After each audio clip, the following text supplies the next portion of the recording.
Hello everybody, this is the updated video of the starter button project I was making in my car.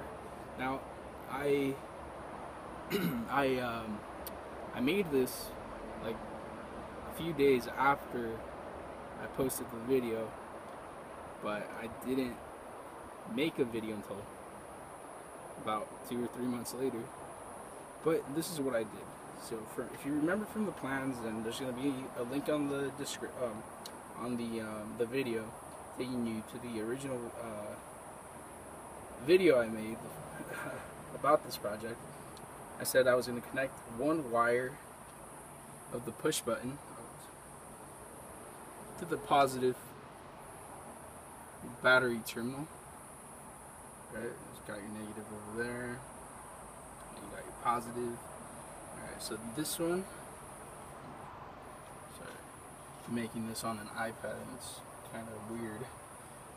This one goes to one side of the push button, and then the other side of the push button goes to my starter.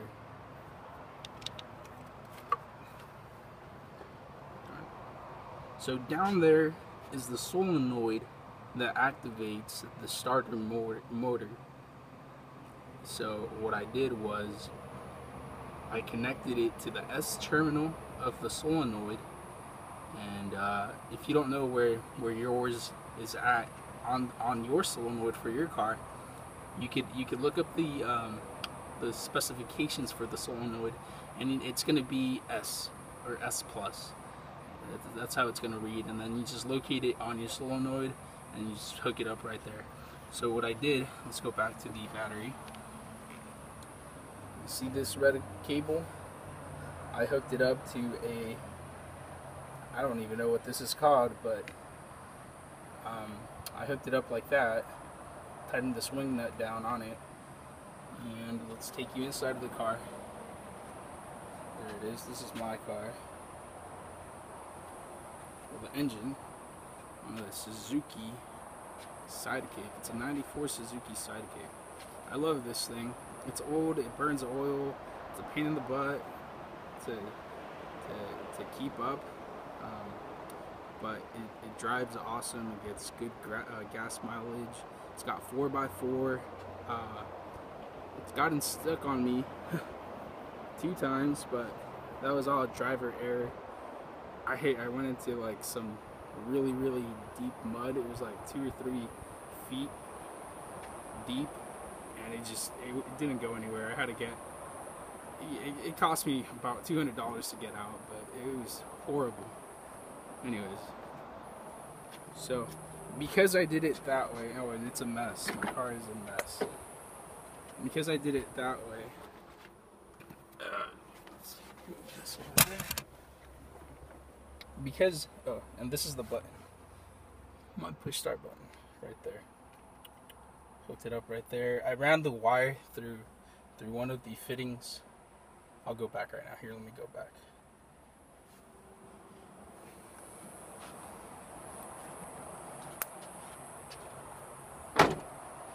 Ran the wire, and the wire that returns back to the solenoid via this little,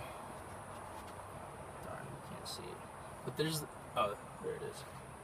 See if I can zoom in. Now this car had a security system, and they had already cut through it so they can install this horn for it, but the security system has been deactivated. It was deactivated before I got my car, so I don't even know anything about alarm systems, but I'm sure we will like to find out how they work. So I just ran it through. And I took the glove compartment box off.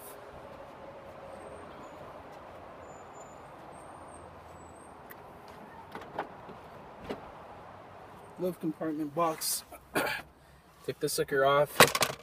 You have a few screws in there, and then this just comes off. And I ran it through the back of it, and there's a hole in the back of this, so you can run a bunch of wires. It actually, there's a bunch of wires run through it.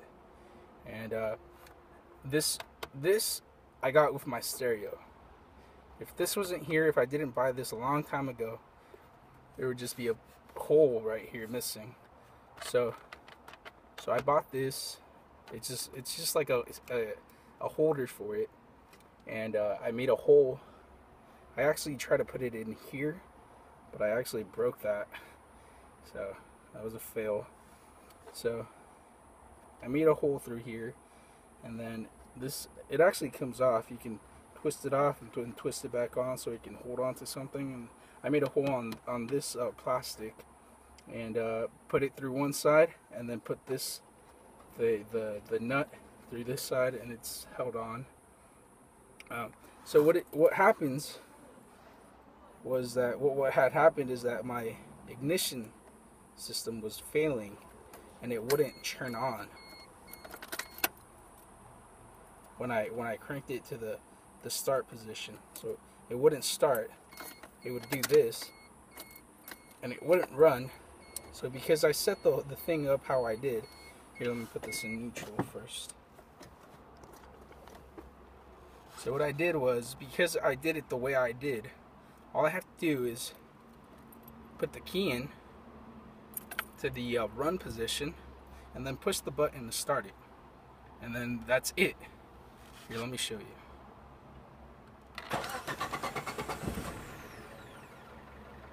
So booyah! Now it runs. Now you might ask yourself, what happens if you don't have the key in it? Would it still start? And the answer is no. It's gonna try to turn it, but there's no electricity going through the distributor, so it doesn't run electricity to your spark plugs to get it running. Yeah, you need the key for it to run, which is what I loved. And that's that.